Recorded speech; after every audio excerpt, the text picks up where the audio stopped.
Hello, everyone. Welcome to the 2023 Latinx Kidlit Book Festival. I want to encourage you all to please read our anti-harassment policy in the chat box. And don't forget to subscribe to the Latinx Kidlit Book Festival's YouTube channel. And if you are a school, classroom, librarian, or educator joining us, our school visit fund is back. You can enter to win a free virtual visit from a Latinx author or illustrator for your classroom or library. You can find the link to the entry form in the chat. I am Julio Anta, and joining me is Jacoby Salcedo. I'm a writer. Jacoby's an illustrator. I am mostly working in comic books and graphic novels. I'm based in New York City, but originally from Miami, Florida. My family's Cuban and Colombian American, and a lot of the work that I do along with Jacoby focuses on the Latinx, Latino experience, and a little bit about my sort of start in comics, because that's what we're here to talk about, right? Comics. Like I said, I grew up in Miami, and I grew up reading a lot of like Sonic the Hedgehog comics that I would find at the drugstore. If anyone's from Miami, you might remember Eckerd Drugs. That was where I got my Sonic comics. And then one day I sort of stumbled into a comic book store, and it was a comic book / anime store. And that's really where I fell in love with comics, reading manga, reading Marvel and DC comics. That's kind of how I got my start in comics, fell in love with them, and then eventually decided to write them as well. What about you, Jacoby? Can you tell us a little bit about yourself? Yeah, of course I can definitely talk about myself. I'm really good at that. So my name is Jacoby Salcedo, and like Julio said, I'm the artist for Frontera right here. I'm a Mexican American artist, and like again, as Julio said, that's kind of something we try to emphasize is telling Latinx stories. But I've also worked on books such as the GLAAD award-winning anthology Young Men in Love, and have been featured with Julio in DC's Legion of Bloom.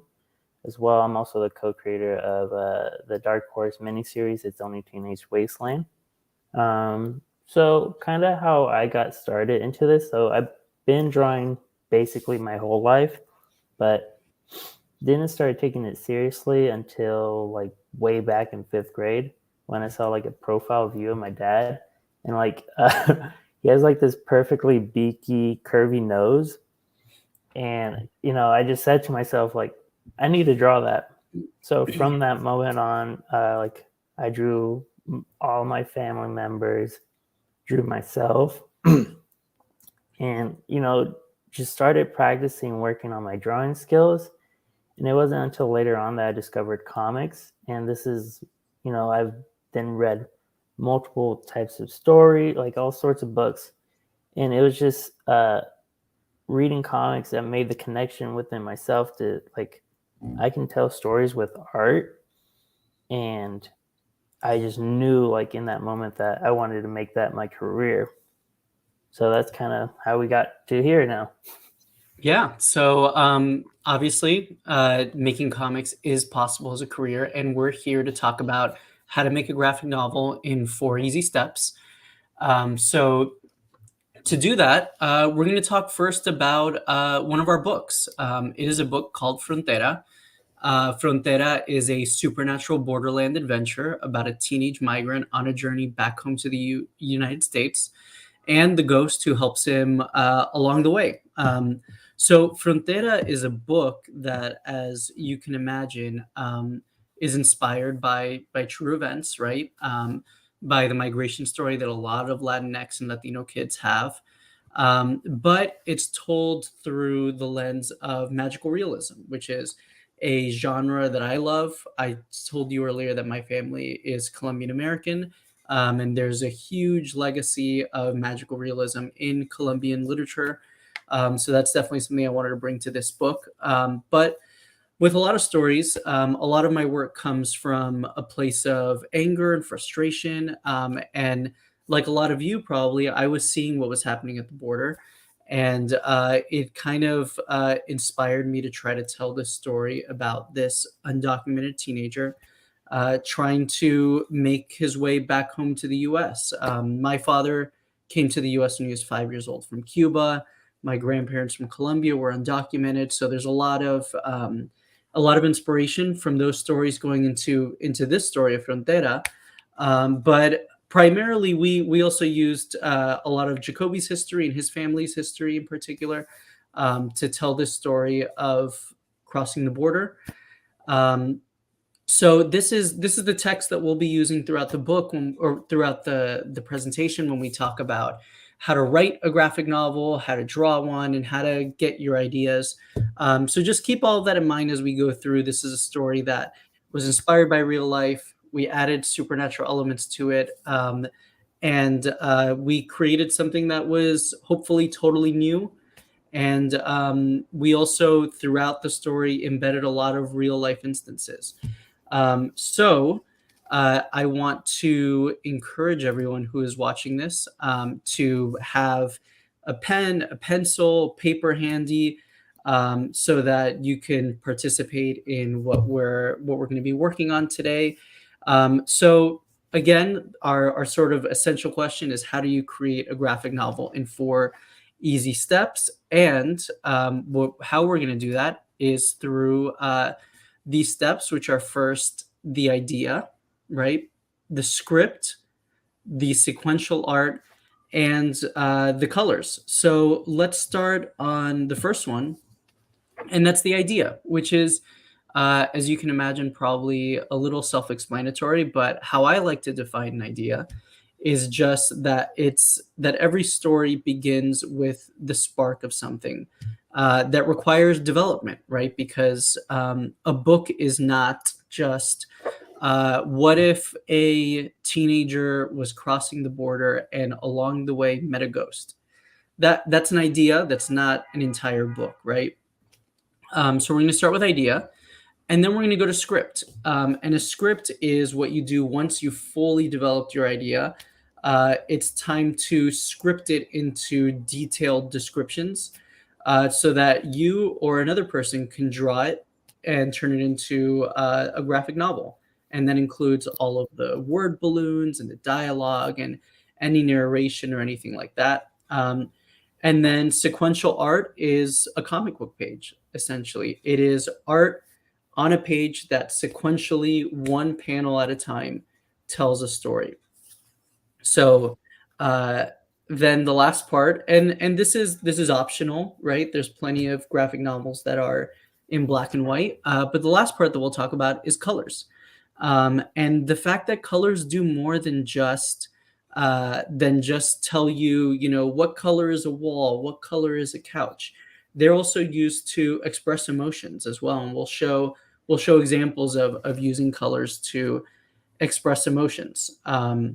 So let's talk about ideas now.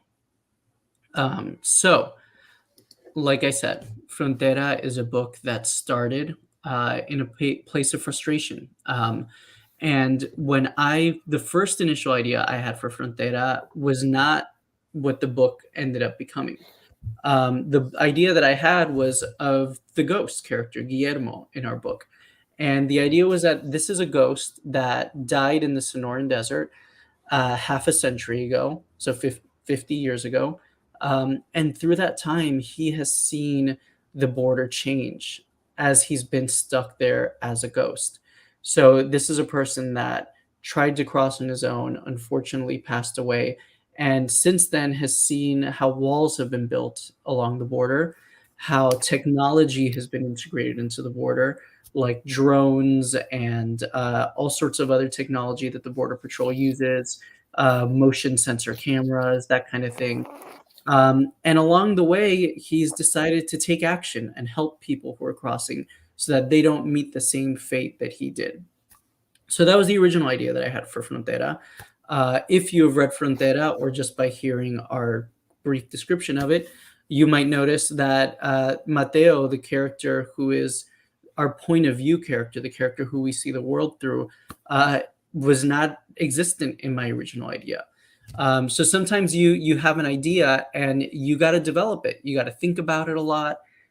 You have to read books that maybe inspire the idea, or watch movies that are kind of in the same ballpark as your book, and eventually you start figuring out what your story is. Maybe you realize that telling the story from the perspective of this ghost, maybe we want to bring it into the present and have the whole story take place in the present, and have him help a teenager that's living in our current in 2023 or in the 2020s.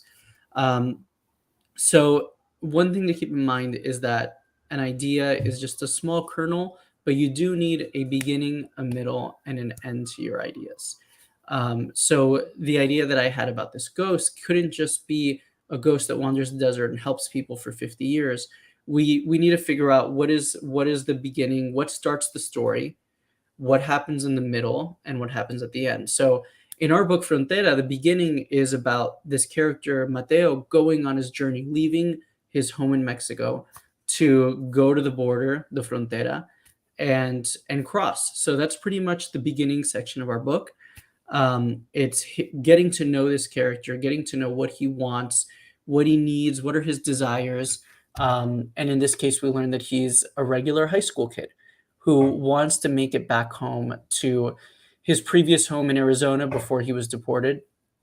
And he wants to make it back home before the start of the school year. So that's pretty much where we start. And then with every beginning, there is something that people like to call an inciting incident, which is a moment that changes everything. This is a moment where Mateo meets Guillermo. He meets a ghost right after he crosses the desert. And that changes everything, right? He wonders, is this ghost real? Is it a figment of my imagination? And then at the end of the beginning, the character makes a choice whether or not to go on this journey, right? So in our book, it's, do I trust this ghost to take me through the desert? In a movie like Star Wars, it's Luke Skywalker making a decision to go on this epic adventure. And if he chooses no, then there's no movie, right? There's no book. But luckily, our characters choose yes. And then the middle is where most of the action happens, all the trials and tribulations that these characters go through. Um, and then the end is essentially the overcoming all the obstacles and maybe figuring out a plan to defeat the enemy or to make it out of the desert. So all of that are things to keep in mind as we go into our first section for student work. So here's what I want you all to do during this section. If you're watching live, I believe we're going to pause for about 3 minutes. If you're watching it later on with your classroom, feel free to pause for as long as you want for this section. So what I want you all to do now is to brainstorm an idea, and this idea could be about anything. Oftentimes I kind of close my eyes and I just start thinking about the things that I care about, the things that I'm interested in. And I start thinking about what my story could be. It could be about someone's uh, crazy journey to get to walk to school, right? And about all of the obstacles that they encounter on the way there. Using that example, maybe the beginning will be about how they why they want to go to school in the morning. Maybe they're eating breakfast or talking to their parents. They're excited about what's to come for the day. And then the whole middle section is their journey there, the dog that they have to run away from, the bus that they miss, the rain that they have to trudge through to get to school. And then the ending is them finally, surmounting their challenges and arriving. So it could be as simple as something from your everyday life, or it could be a ghost story. It could be a sci-fi adventure. It can be anything. So right now we're going to go to our practice section, and I just want you to write a few sentences that detail the beginning, the middle, and the end. And we will go into that right now.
Welcome back. Hopefully, by now, you all have a few sentences that you have brainstormed for your idea.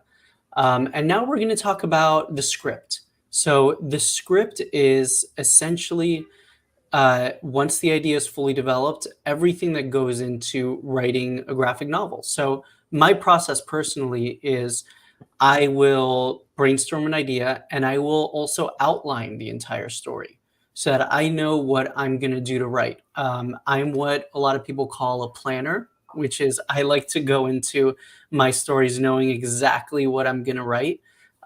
Some people are what's called pantsers, which is just flying by the seat of your pants, and you sit down at your desk and you have no plans for what you're going to write and you just go for it. And that works for a lot of people. It doesn't for me. But that's part of knowing who you are as an artist and a writer.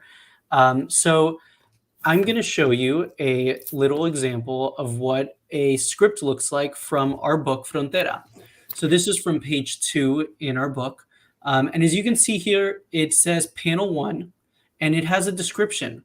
Mateo continues to focus. The book is on the table now, so he's looking down at it.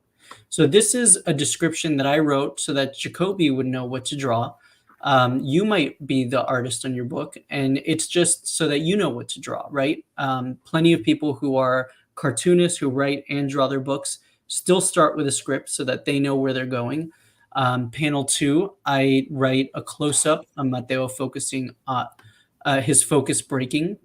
And I write what dialogue we want on the page, which is his father, Mateo, we have to go. Then, as I won't read through all of this, but you can pause if you'd like if you're watching it later. But essentially, what you need to know is that you should be dictating what is supposed to be seen on every single panel. And that could be very detailed or it can be very sparse. It depends on what your style is, on what the artist's style is. Sometimes I even include photo reference.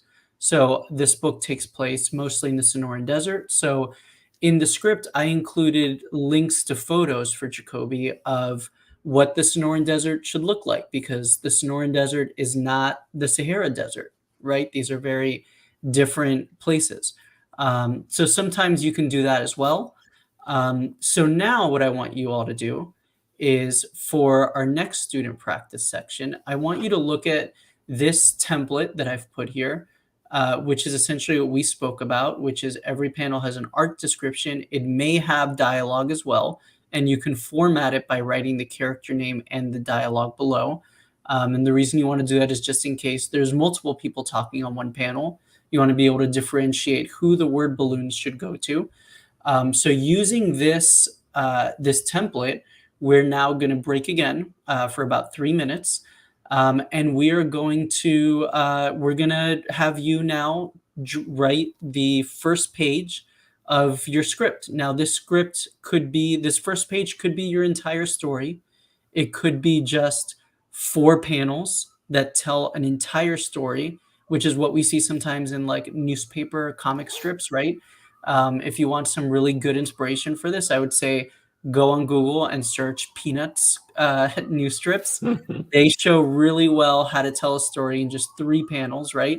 Or this could just be the first page of your 200-page graphic novel. It can be anything. You can work on whatever you'd like. So we're going to start right now. So for 3 minutes, I'd like you to start working on the first script of your story.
Okay, welcome back, everyone. At this point, hopefully you have a good start on your script.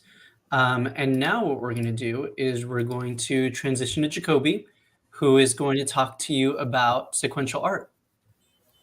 All right, so we've got the idea.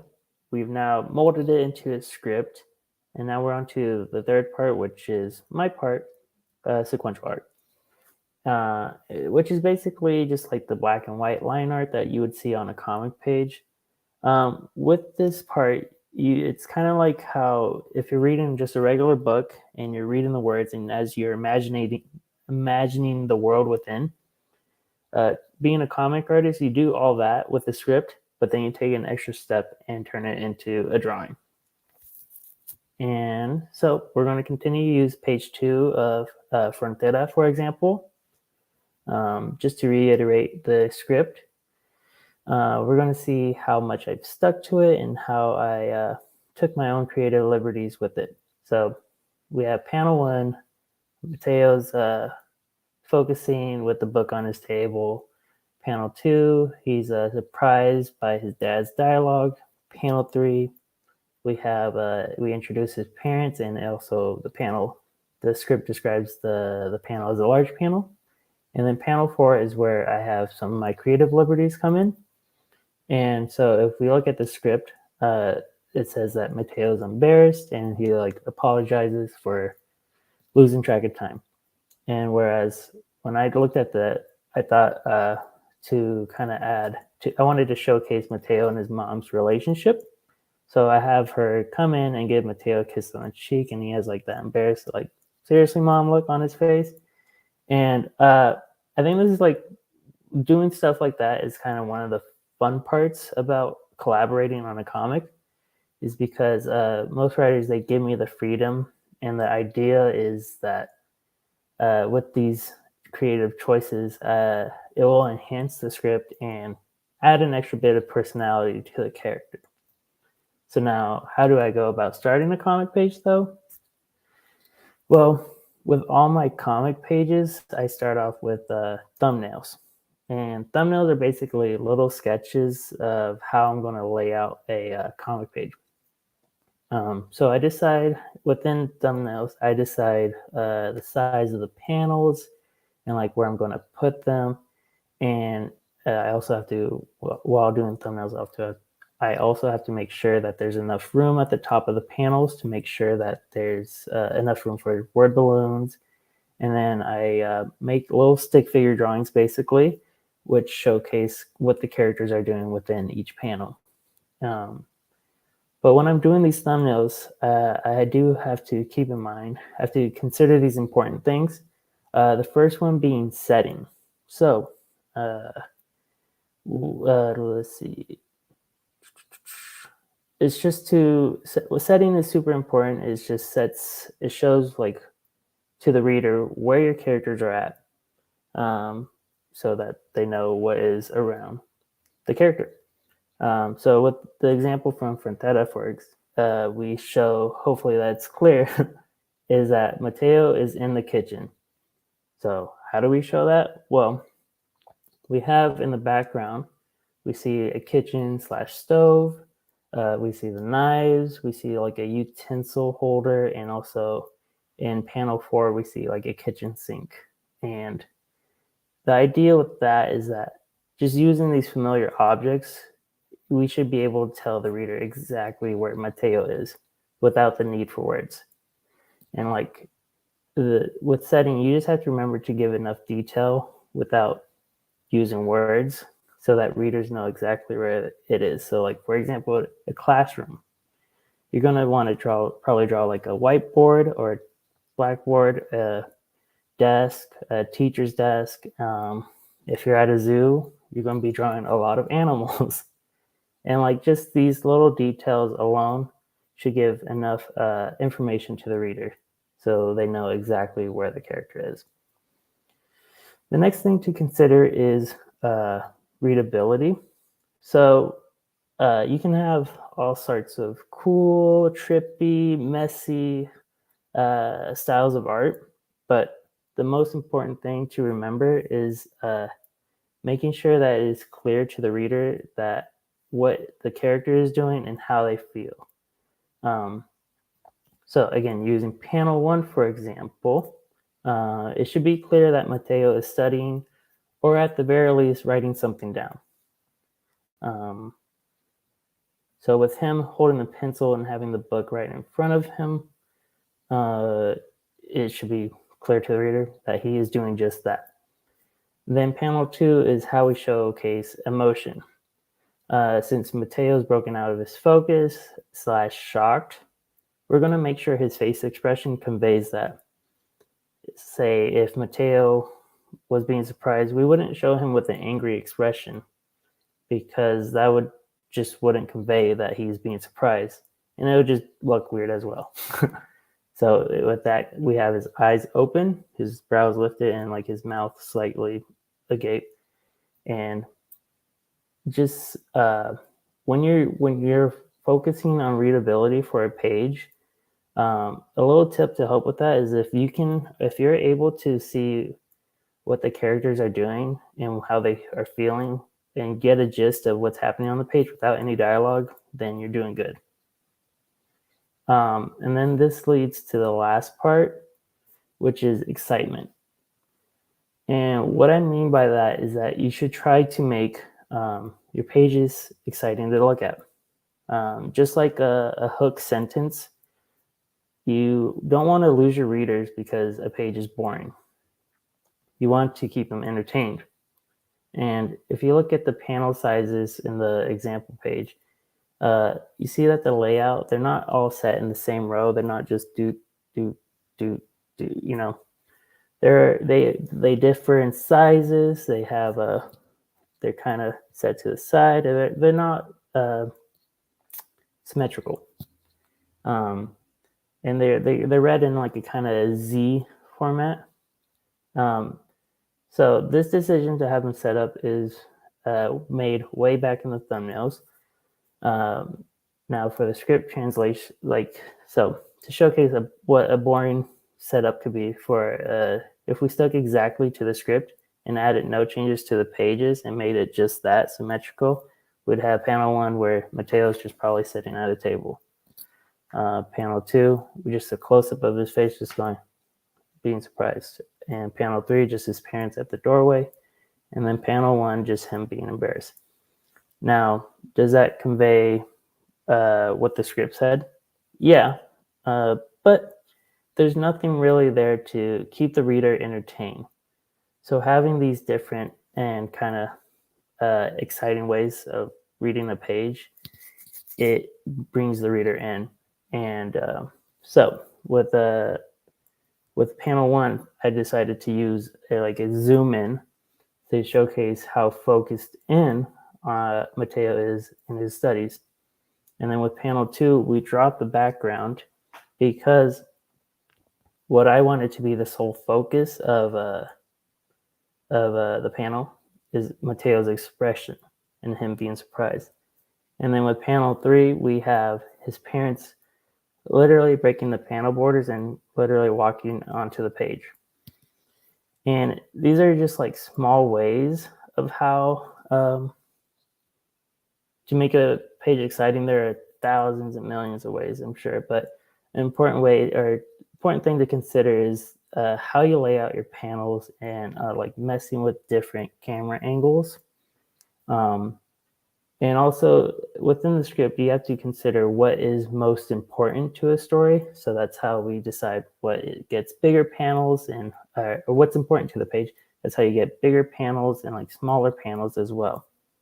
So just so I can reiterate, while you're working from your amazing scripts that you're working on, remember to set the scene.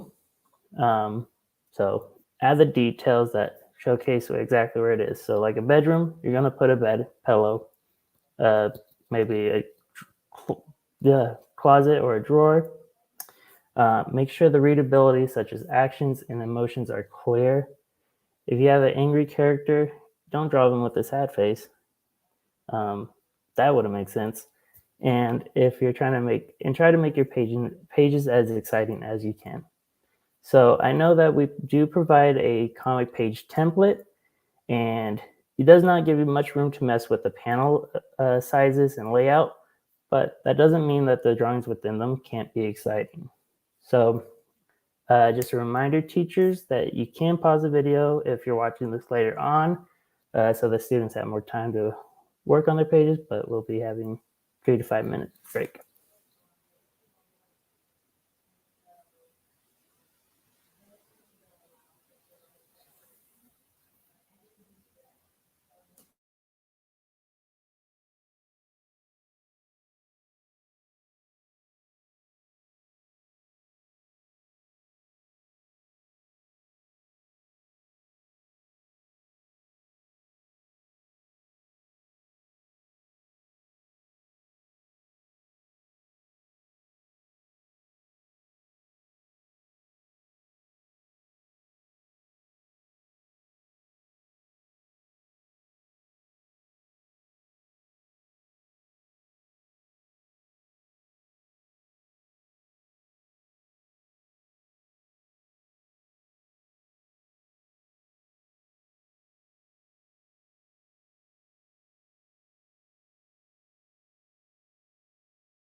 All right, welcome back.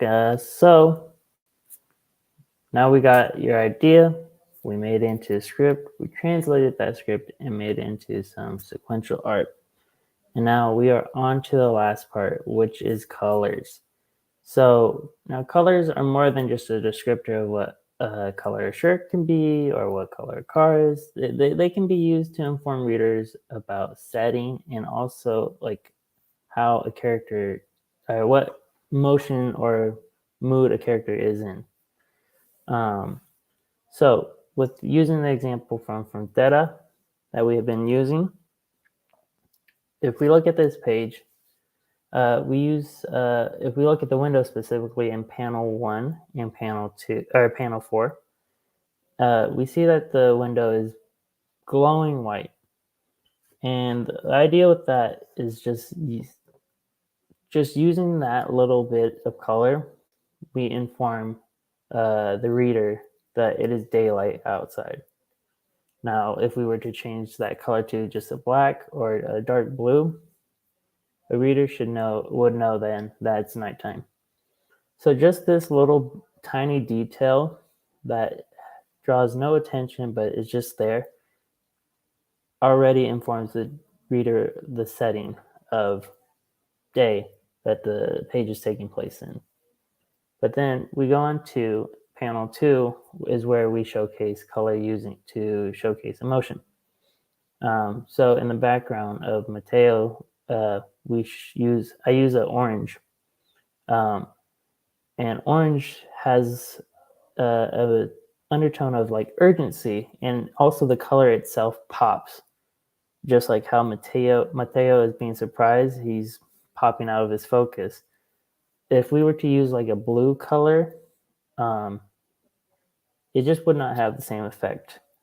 Blue has more of a mellow tone, and it would lose a lot of that urgency that we're trying to convey in that panel. And I kind of skipped over a step, but using even color and character design can showcase how the character is feeling. So with Mateo, he has a blue jacket and kind of a red shirt. And the blue jacket is kind of like the sadness that he has of him because of what happens in the story, but the redness is kind of the anger within him that he's holding back. So using smart stuff like this, you can use that for your characters as well. So if you have an angry character, the best choice is probably using a red color. And if we go on to the next slide, we're going to show more examples from Frontera about how using color to convey emotion and tone. If we look at the page on the left hand, we at the bottom or the bottom 2 panels, I use red because red can mean a lot of things in storytelling, but in this case, we use red to showcase danger. So we have Mateo running, and we use the red to showcase he's about to fall off this cliff. And also, if going back to the previous thing of what I said, but even in this page, we use the color of dark blue to showcase the night sky. But that's the idea, that's clear. But and then on the right-hand page, we can see the whole Mateo is just drenched in blue. Now, this is technically a dream sequence, but even for regular storytelling, you can use this extreme sort of abstract coloring to showcase that emotion. And in this case, Mateo's drenched in blue because he's feeling depressed. He just heard news that he did not want to hear. And this is just all sorts of ways that you can use color to convey emotion, setting, and not just have it be just used as a descriptor. So as you keep working on your beautiful pages, try to consider using colors in more than just a descriptive way. Use them to showcase how a character is feeling.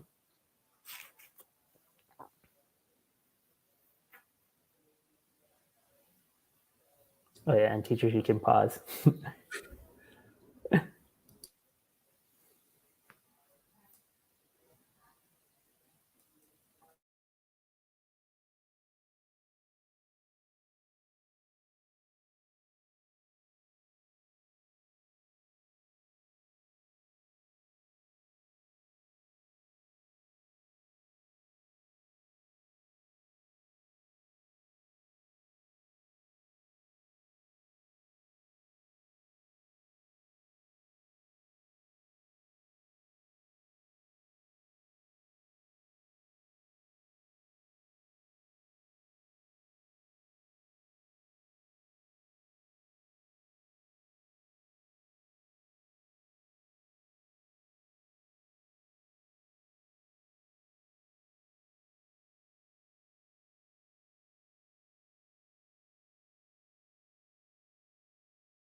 Okay, everyone, welcome back.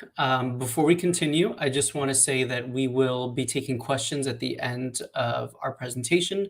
So if you have any questions as broad or specific as you'd like about making graphic novels, feel free to drop them in the comments and we'll do our best to get to all of them. So now that you're back from coloring your comic, you now know the 4 steps to making a graphic novel.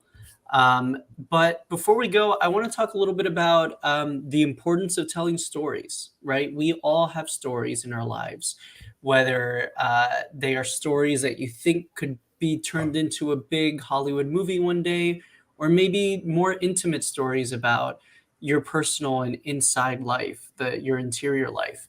No matter what it is, we all have stories, and it's important to tell them. Our stories tell the history of our families, of our cultures, and of our lives. So, we're talking about graphic novels here because that is Jacoby and I's storytelling medium of choice. But there are all sorts of different ways you can tell your stories. Like we said, there's obviously movies and TV. There's also prose novels, just regular novels without graphics in them. There's even podcasts and art, paintings. You can tell your stories in truly an infinite amount of ways. What's important is that you express yourself and that you tell the stories of your lives that you don't want anyone to forget. With that, I think we're going to take some questions now. I think we have a few that have come in already that we're ready to queue up. So Ines asks, what is your favorite part of writing or illustrating? I'll take it first. And I will say that for me, my favorite part is being able to tell stories that are inspired by my family, my friends, my culture, and using them as a way to inspire learning, right? We talk a lot, I think, about representation and the importance of seeing Latino stories out there. But I think also it's about teaching people where we come from, who we are, so it's not just about us seeing ourselves in these stories, but also about teaching other people of other cultures who we are, because sometimes there's negative portrayals of us in media that drive the conversation and drive people to thinking that we are one thing. But I think for me, these stories are important to show all dimensions of what being a Latino is, what being, for me, a Cuban and a Colombian is. So yeah, Jacoby, what about you? My favorite part of illustrating, unfortunately, doesn't have too much of that emotional connection. But I think my biggest favorite part is just that I'm able to draw for a living, and that is the most fun of it. But the favorite part of actually drawing is, at least within comics, is being able to, how I said before, read these scripts and then translate them onto a drawing. And I think I love visual medium. I enjoy showcasing these stories, and comics themselves are such an amazing form to tell stories. They can be like a Sunday comic strip, something short, funny, or you can have a grand epic that has you bawling your eyes out at the end. And that's I think the coolest part about comics, in that they can do these things. They can make you laugh and cry, just like any other form of media. And but if we're being more boring, the favorite part about drawing is drawing a cool scene. For sure. And speaking of grand epic comics that'll make you laugh and cry, please Oh, order Frontera, oh our, yeah. our book. So we'll take the next question now. If we can queue it up, I believe we got another one. Another one from Ines. Thank you, Ines, for all the amazing questions. Did you always know that you wanted to write and illustrate books? For me, I would say the answer is no, but I did always know that I wanted to be creative. And that is that to me is the key, right? I'm very lucky that and Jacoby and I are both very lucky that we get to live creative lives. You know, we get to wake up every morning, and sure, a lot of times, like right now, we both have deadlines and things that we have to be working on, right? I have one of our next books together that I have a deadline on, and I have to keep writing my script. And Jacoby is drawing another one of our books that he needs to keep drawing because we have our deadlines if we want to make sure it comes out and it hits bookshelves on time. But at the end of the day, we get to wake up and we get to be creative and make things for a living and share our perspectives on the world using our art. So that's always what I wanted to do. I didn't know that it was going to be graphic novels when I was a kid, but I was lucky to be able to, you know, fall in love with comics and then start being able to make them as an adult. What about you, Jacoby? I always knew that. So I kind of explained earlier that I've been drawing for a while, but it wasn't until high school is when I went into my first comic shop, and that's how I made like my first connection. Like I always known I wanted to do something with art with my life, and when I discovered comics, it was like, you know, finding that missing puzzle piece a little bit where I was like, oh, here's art. Oh, here's storytelling. And I think until then, like it's been the primary goal. I have gone to school to study some, to learn how to do comics, and I do a lot of conventions to showcase my work. And if you're ever trying to break into comics, this is one of the important things is to just make them. Whether, I mean, start short. That's how Julio and I started. We worked together. We did eight page story, and from there on, the stories just kept getting longer and longer. And you know, next thing you know, you're presenting at a book festival. Yeah, to kind of go off that, I'll say this too, like it costs nothing to make a comic, right? Like, you know, movies, to make a movie, like at the very least you need a phone with a camera on it, you know, or you need equipment and lights. But with comics, really all it takes is you getting a paper and a pencil and drawing a comic and having an idea and going through all the steps that we talked about. And it starts like that. You know, that's how, when I was a kid, I started drawing my own comics.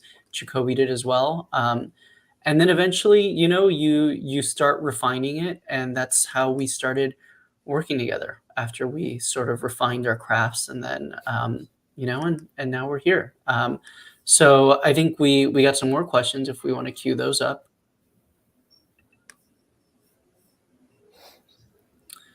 All right. Angelo asking the timely and hard hitting questions of, are there any AI tools we can use to create graphic novel artwork? So I will very kindly say that we are very against, Jacoby and I think the sort of greater comics community and artistic community across mediums are very against the use of AI. We want to make sure that comics are made by people and that are made with creativity and with humanity. And while there's definitely been a sort of surge in AI tools and using that, you know, there is no AI tool that can replace all of the things that Jacoby just said about his process for drawing comics, or that can replace everything that I said about taking my family's experiences, taking real world events, and trying to inject them with humanity so that people will read these books and learn about each other, right? I am a person, Jacoby is a person telling the story about other people that represent their lives and that will hopefully impact readers who are also people. With all of that said, we really don't see a place for AI in that, for AI to replace our human creativity. So I appreciate the question. I think it's an interesting conversation, but I think we would say no to that. I think we may have time for one more question if we have it. And if not, we will say goodbye. But I also just want to shout out, I keep seeing in the comments a lot of people from Colombia, My family is from Cartagena, so shout out to everyone who is watching from Colombia. And I think the other question that just came up is, what is the last book that you read and loved? I have a bunch of examples to show. I will quickly just grab my friend Josh Trujillo's book with Blue Beetle. This is a very fantastic graphic novel about a Latino hero that we just saw a movie about. And the movie that I loved, and I think Jacoby did too. Blue Beetle is a character that has a very special place in our heart. We got to tell a short story for Blue Beetle with DC Comics. And yeah, Jacoby, what about you? What's the last book you read and loved? Ooh,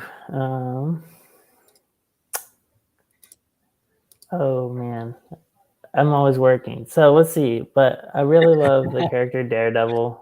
I've been enjoying all his books, and also, I guess to give another shout out to Josh, his book, his graphic novel that just came out, Washington's Gay General, Yes. with artist Levi Hastings. That has been super amazing. Yeah. But most of the time, Fantastic I'm just too busy nonfiction book. working. Yeah. Historical. Well, I think with that said, we will both get back to our work and making our books. And I hope that you will also now take all of what we talked about and work on your own books. So thank you so much to everybody who watched live, who is going to watch this later in their classrooms. And I hope that you will make your own books and use your creativity. And, take Frontera as inspiration. This was me and Jacoby's first full-length graphic novel. And it was a lot of work, but it was worth it. We got to share our perspective and tell a story that we loved. So thank you so much to everyone watching, and have a great rest of your day. Yeah, thank you.